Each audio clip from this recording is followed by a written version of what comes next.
morning, good afternoon, good evening, and good night, everyone.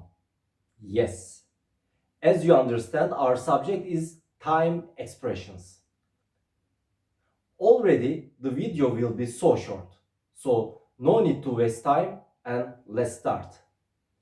Afternoon, öğleden sonra. At the moment, şu anda. Early, erken. Evening, akşam.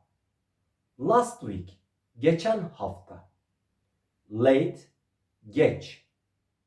Later, sonra. Morning, sabah.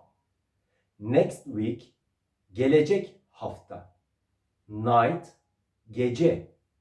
Now, şimdi. Soon, yakında. Today, bugün. Tomorrow, yarın. Yesterday, dün. As all the information up to now, also time expressions are so important in daily conversations. So please study these expressions well. See you in the next lesson.